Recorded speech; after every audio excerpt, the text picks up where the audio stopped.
Rapper, actor, and mogul Ice Cube is here in studio to talk about his 3-on-3 basketball league's opening round of playoff action in the American Airlines Center Friday night at 7 o'clock. The Big Three gives fans a chance to watch former NBA stars compete in the same way you or I would on the playground, except with a lot more skill. What should fans expect on Friday night? Competitive, hard-nosed basketball. You know, that's what we've been getting all season. The stakes are high. We're here in the playoffs.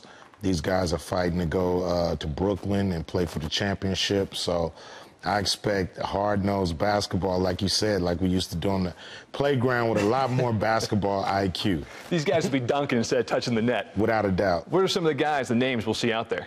Mari Stoudemire, Nate Robinson. You'll see, you know, people like Carlos Boozer, Ricky Davis.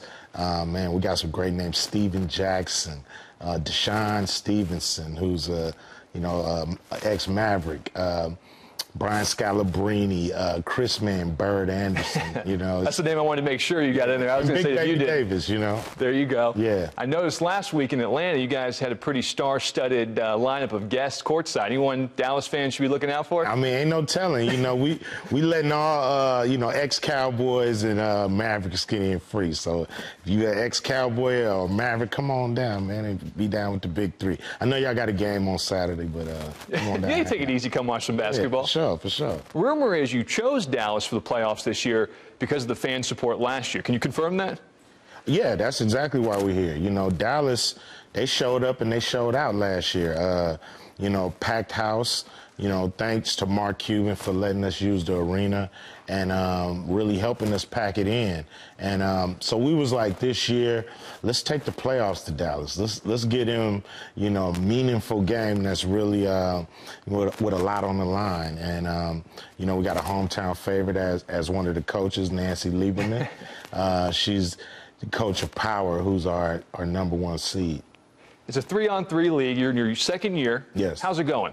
It's going great. You know, we're trending up, as they say. For year one, you know, nobody knew really what to expect. We were on tape delay. This year, we're live, so that's a great thing. And the guys came ready to play. Last year, they really didn't know what to expect, so all of them weren't in shape. But this year, they were in basketball shape, ready to go. The games are a lot more competitive. And, you know, the league is on its way in the right direction. How'd you come up with this idea? It's way outside the box.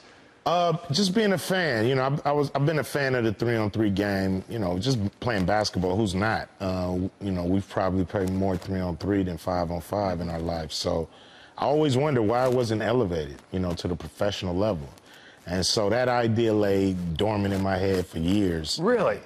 But you know, when Kobe scores 60 points in his last game, now the formula comes together of let's use former NBA players who still got a lot of juice left in the tank and let them, you know, kind of introduce this game to the world. So it was the idea of him leaving 60 points out there and then walking away that just didn't sit right and sparked this final push. Yeah, because, you know, if a guy can score 60 points, that means you can go somewhere and see him score 50 and 40 and 39. So I always was like, yo, man, it must be, you know, Kobe, he spent 20 years in the league before he went out on his own terms. I started thinking about guys that don't go out on their own terms, guys that's 31, 32, 33, who just played on the NBA team last year and look up and nobody's called them. What do? They're retired. They don't even know it. Now they got a place to go, and it's the Big Three. My favorite rule, the Big Three, the take back. It takes me back to my early 20s, my teenage years, out there playing in the playground. Yeah. That didn't touch rim, you got to take back. Got to take it back 15 feet. You know, we used to take it back 15 feet. We make the pros take it back 27 or something because they got to go outside the three-point line. And the other rule I found really interesting, and I would even be a fan of the NBA going there at some point, where you're fouled essentially is where you shoot your foul shot from for the same amount of points in which you took the shot. Pretty much. You know, one shot, you know, if you're doing a two-pointer, one shot to get you, you know, free throw, one shot, 2 points. If you're getting fouled taking a three-point shot, go to the three-point line, one shot, 3 points. And if you're getting fouled taking a 4-point shot, one shot for 4 points. Rumor on the street is You had a chance to maybe play some college ball yourself, but Dr. Dre approached you with another option. Can you tell us a bit about that? High school ball. High school ball, okay. High school. You know, I was playing high school football, and you know, I had to make a decision. Do I want to deal with those two-a-days, or do I want to go hang out with Dr. Dre? And I made a business decision. I think it turned out okay. I think so, too. Since we do have you in Dallas, we've got to get your expertise on the rapping abilities of Cowboys wide receiver Cole Beasley. You probably knew this might be coming. Okay. He released his first album, this spring. Take a listen. Let's see what he got. So I'm taking like I'm lean. Niece's daughter, but by me. I'm bossed out, but Sunday, Jerry's boss now. When I ball out, I'm a dog with that. Get the ball out, put the sauce out, put the sauce on them, that's too much.